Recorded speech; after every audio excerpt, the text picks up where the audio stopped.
नमस्कार, world news में आज अमेरिकी राष्ट्रपति डोनाल्ड ट्रंप के फैसलों के खिलाफ दुनिया के अलग अलग कोने में विरोध की आवाज सुनी जा रही है।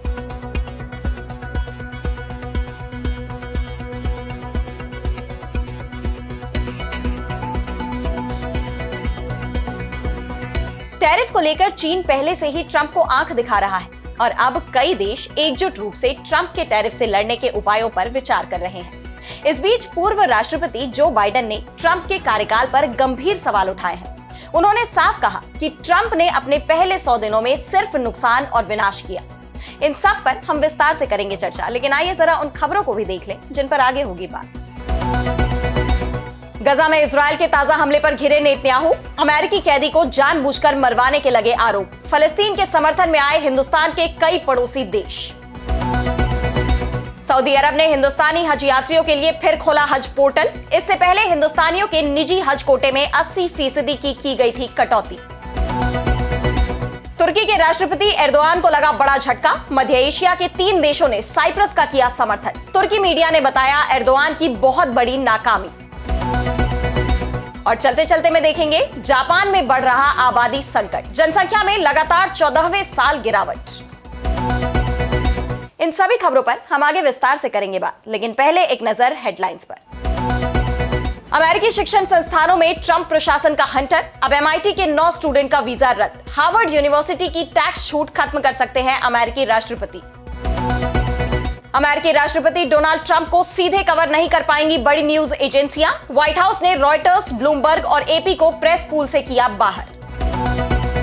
रूस यूक्रेन युद्ध में स्वीडन की एंट्री। सुमी ने रूसी हमलों पर स्टॉकहोम ने पुतिन के राजदूत को किया तलब। कहा नागरिकों की रक्षा के लिए रूस प्रतिबद्ध। बांग्लादेश में अवामी लीग के कार्यकर्ताओं का मोहम्मद यूनुस के घर के सामने जोरदार प्रदर्शन। कई इलाकों में तीखी नारेबाजी और गहमा गहमी।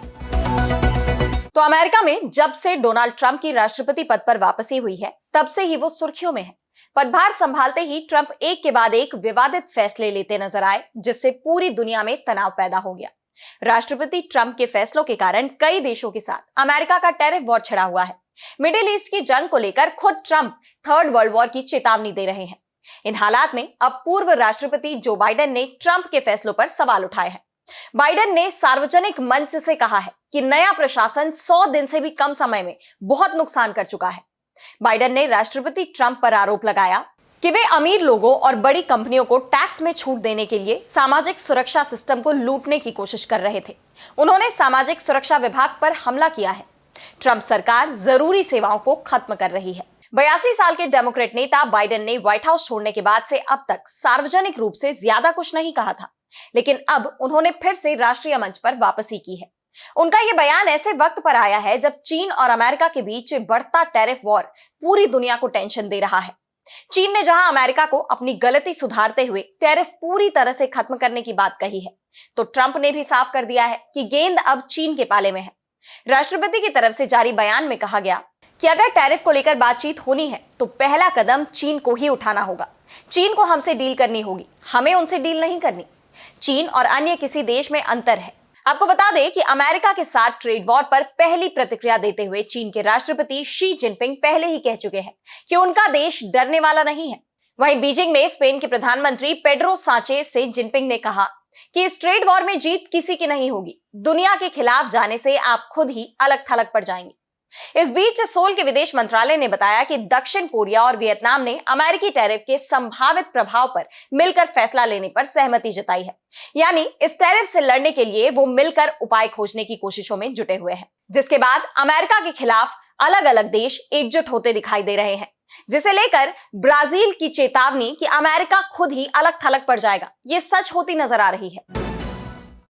और अब बढ़ते हैं अगली खबर की तरफ, जहां हम बात करेंगे इजरायली PM नेतन्याहू की बढ़ती मुश्किलों की। तो गजा युद्ध को लेकर बिन्यामिन नेतन्याहू को अपने ही देश में कई मुश्किलों का सामना करना पड़ रहा है। उन पर इस युद्ध को खत्म करने की बजाय आगे बढ़ाने के आरोप लग रहे हैं। बंधकों की रिहाई नहीं होने के चलते लोगों में सरकार के खिलाफ काफी आक्रोश है। हाल ही में हमास की तरफ से जारी ईडन अलेक्जेंडर नाम के एक बंधक के वीडियो में भी उसे यही कहते हुए सुना गया था कि ऐसा लग रहा है कि सरकार ने हमें यहां छोड़ दिया है। ऐसे में सवाल उठ रहे हैं कि अब नेतन्याहू का अगला कदम क्या होगा। गजा पर इजरायली हमले जारी रहेंगे या बंधकों की रिहाई पर किसी समझौते के लिए इजरायल हाथ आगे बढ़ाएगा? लेकिन ये हमले थमने का नाम नहीं ले रहे और अब हमास के दावे ने नेतन्याहू के लिए और भी मुश्किलें खड़ी कर दी हैं। ताजा इजरायली हमलों को लेकर हमास के सशस्त्र विंग कसाम ब्रिगेड्स ने दावा किया है कि इजरायली सेना ने जानबूझकर उस जगह पर बमबारी की है जहां अमेरिकी मूल के नागरिक ईडन अलेक्जेंडर को कैद में रखा गया था। इस संगठन का कहना है कि इजरायली हमले के बाद उनके इस बंधक को कैद में रखने वाले गुट से संपर्क टूट गया है। हमास का आरोप है कि नेतन्याहू बंधकों की जान लेकर उन्हें छुड़ाने के लिए अंतरराष्ट्रीय दबाव से बचना चाहते हैं। और जिस तरह से अलेक्जेंडर ने इजरायली सरकार से सवाल किए थे कि आखिर उन्हें वापस बुलाने की कोशिश क्यों नहीं की जा रही है, उसके बाद हमास के इन आरोपों को नेतन्याहू के लिए बड़ी परेशानी के तौर पर देखा जा रहा है। वहीं दुनिया के अलग अलग कोने से फलस्तीन के समर्थन में आवाजें उठ रही हैं। बांग्लादेश ने अपने नागरिकों के इजरायल जाने पर पहले ही रोक लगा दी थी और अब हिंदुस्तान के एक और पड़ोसी ने अपने देश में इजरायली टूरिस्ट पर बैन लगा दिया है। मालदीव सरकार ने संसद से विधेयक पारित कर देश में इजरायली टूरिस्ट की एंट्री पर बैन लगा दिया है। सरकार ने बताया कि यह फैसला फलस्तीनी लोगों के साथ एकजुटता दिखाने के लिए लिया गया है। पाकिस्तान में भी फलस्तीन के समर्थन में प्रदर्शन देखे गए। प्रदर्शनकारियों ने पाकिस्तानी सेना से गजा में हस्तक्षेप करने की मांग की है, लेकिन नेतन्याहू के रुख में कोई बदलाव नहीं आया है। अब इजरायली प्रधानमंत्री ने उत्तरी गजा पहुंचकर एक बार फिर हमास को चेतावनी देते हुए कहा कि हम अपील करते हैं कि हमास हमारे बंधकों को रिहा करे। हम इस युद्ध में अपने सभी लक्ष्य को हासिल करने के लिए प्रतिबद्ध हैं। हम अपने वीर लड़ाकों की बदौलत ऐसा कर रहे हैं। ये वाकई में अविश्वसनीय काम कर रहे हैं। नेतन्याहू के इस बयान से साफ है कि ये युद्ध अभी खत्म नहीं होने वाला। और अब अगली खबर में बात करेंगे सऊदी अरब की। तो सऊदी हज मंत्रालय ने एक बार फिर हिंदुस्तान के हज यात्रियों के लिए हज पोर्टल खोलने पर सहमति व्यक्त की है। हालांकि ये मीना में मौजूदा स्थान की उपलब्धता के आधार पर 10,000 तीर्थयात्रियों के लिए ही खोला जाएगा। बता दें कि खबर आई थी कि सऊदी अरब ने हिंदुस्तान के निजी हज कोटे में 80% की कटौती की है, जिसके बाद पीडीपी नेता महबूबा मुफ्ती समेत कुछ नेताओं ने इसके खिलाफ आवाज उठाई और विदेश मंत्रालय से अपील की कि वो इस मामले को सऊदी सरकार के सामने उठाए ताकि इस समस्या का समाधान निकाला जा सके। अब अल्पसंख्यक मंत्रालय ने एक्स पर कुछ पोस्ट के जरिए इस मामले पर अपना पक्ष रखा है। उन्होंने लिखा कि हिंदुस्तान सरकार हिंदुस्तानी मुसलमानों के लिए वार्षिक हज यात्रा को उच्च प्राथमिकता देती है। इसकी कोशिशों के फलस्वरूप भारत से जाने वाले हज यात्रियों की संख्या में इजाफा हुआ है। बता दें कि 2014 में हिंदुस्तान से जाने वाले हज यात्रियों की संख्या 1,36,020 थी, जो धीरे धीरे बढ़कर 2025 में 1,75,025 हो गई। अल्पसंख्यक मामलों का मंत्रालय हिंदुस्तान की हज कमेटी के माध्यम से हिंदुस्तान को आवंटित कोटे के बड़े हिस्से की व्यवस्था करता है। हज कमेटी की तरफ से फ्लाइट, परिवहन, मीना में टेंट, आवास और अतिरिक्त सेवाओं समेत सभी जरूरी व्यवस्थाएं सऊदी आवश्यकताओं के मुताबिक दी गई डेडलाइन के अंदर पूरी कर ली गई है। बचा हुआ कोटा निजी टूर ऑपरेटरों को दिया जाता है। सऊदी दिशा निर्देशों में बदलाव के कारण इस साल अल्पसंख्यक मंत्रालय द्वारा 800 से ज्यादा निजी टूर ऑपरेटरों को शामिल किया गया, जिन्हें संयुक्त हज समूह संचालक यानी CHGO कहा जाता है।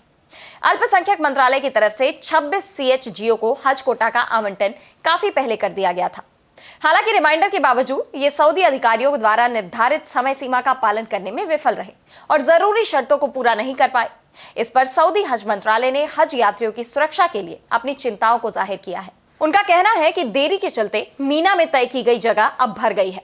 बता दें कि सख्त गर्मी में मीना में हज की एक खास रस्म अदा की जाती है। यहाँ सीमित स्थान होता है जो अब भर चुका है। सऊदी अधिकारियों ने आगे बताया कि वो इस साल किसी भी देश के लिए समय सीमा नहीं बढ़ा रहे हैं। और अब अगली खबर में बात करेंगे तुर्की की। तो तुर्की के राष्ट्रपति रेचेप तैयप एर्दोआन की कोशिश है कि सभी मुस्लिम देश उन्हें खलीफा माने, जिसके सहारे वो यूरोप और यहां तक कि अमेरिका को भी अपने इशारों पर नचा सके। एर्दोआन इसके लिए कोशिश भी कर रहे हैं, लेकिन उनकी ये कोशिश कामयाब नहीं हो पा रही है। पहला तो तुर्की के अंदर ही एर्दोआन के खिलाफ बगावत की स्थिति है, कई शहरों में प्रदर्शन हो रहे हैं। और दूसरा, अमेरिका और यूरोपियन यूनियन भी उनके खिलाफ हो गया है। अरब देशों में भी तुर्की को लेकर अविश्वास दिखाई दे रहा है। इस बीच अब तुर्की को एक और बड़ा झटका मध्य एशियाई गणराज्य और तुर्की राज्यों के संगठन OTS के 3 सदस्य देश कजाकिस्तान, तुर्कमेनिस्तान और उज्बेकिस्तान ने दिया है। इन तीनों ही देशों ने साइप्रस की एकता और अखंडता का समर्थन किया है, जबकि तुर्की की कोशिश थी कि उसके कब्जे वाले उत्तरी साइप्रस को अलग देश की मान्यता दी जाए। तुर्किक राज्यों के संगठन ओटीएस में कजाकिस्तान, उज्बेकिस्तान, तुर्की, अजरबैजान और किर्गिस्तान शामिल है और तुर्की अब इसमें अलग थलग पड़ गया है। आपको बता दें कि साइप्रस भूमध्य सागर का एक द्वीप है जिसे ब्रिटेन से साल 1960 में आजादी मिली थी। इस द्वीप पर मुख्य तौर पर दो समुदाय के लोग रहते हैं, ग्रीक साइप्रियाट्स जिनकी आबादी करीब 77% है और तुर्क साइप्रियाट्स जिनकी आबादी लगभग 18% है। इन दोनों समुदाय के बीच विवाद की शुरुआत 1974 से हुई, जब ग्रीस के समर्थन से साइप्रस में सैन्य तख्तापलट की कोशिश की गई, जिसके बाद तुर्की ने तुर्क साइप्रियाट्स की रक्षा के नाम पर साइप्रस के उत्तरी हिस्से पर हमला कर दिया और साइप्रस की 37% जमीन पर कब्जा कर लिया। तुर्की इसी हिस्से को अलग देश की मान्यता दिलाने की कोशिश कर रहा है, लेकिन वो कामयाब नहीं हो पाया है। यूएन ने भी तुर्की के कब्जे को अवैध बताया है, जबकि दक्षिणी साइप्रस एक आजाद देश है। ऐसे में ओटीएस में शामिल कजाकिस्तान, तुर्कमेनिस्तान और उज्बेकिस्तान के फैसले के बाद तुर्की की मीडिया ने राष्ट्रपति एर्दोआन को घेर लिया है। इसे एर्दोआन की नाकामी करार दिया जा रहा है। और अब चलते चलते में बात करेंगे जापान की लगातार घटती जनसंख्या की। तो जापान की जनसंख्या में लगातार 14वें साल गिरावट आई है। क्योटो न्यूज की रिपोर्ट के मुताबिक जापानी सरकार ने अपने अनुमान में बताया कि बर्थ रेट में गिरावट के बीच अक्टूबर 2024 तक जापान की आबादी 12 करोड़ 3 लाख रही। यह आंकड़ा एक साल पहले की तुलना में रिकॉर्ड 8,98,000 कम है। इसमें अगर विदेशियों को भी गिन लिया जाए तो उनके सहित कुल आबादी 12 करोड़ 38 लाख रही, लेकिन इसमें भी 5.5 लाख की कमी आई है। 14 साल या इससे कम आयु के लोगों की संख्या 1 करोड़ 38 लाख रही, जो कि कुल जनसंख्या का 11.2% है। कामकाजी आयु वर्ग की आबादी यानी 15 से 64 साल की आबादी घटकर कुल जनसंख्या का 59.6% रह गई है। 65 साल या इससे ज्यादा आयु के लोगों का अनुपात कुल जनसंख्या का 29.3% है।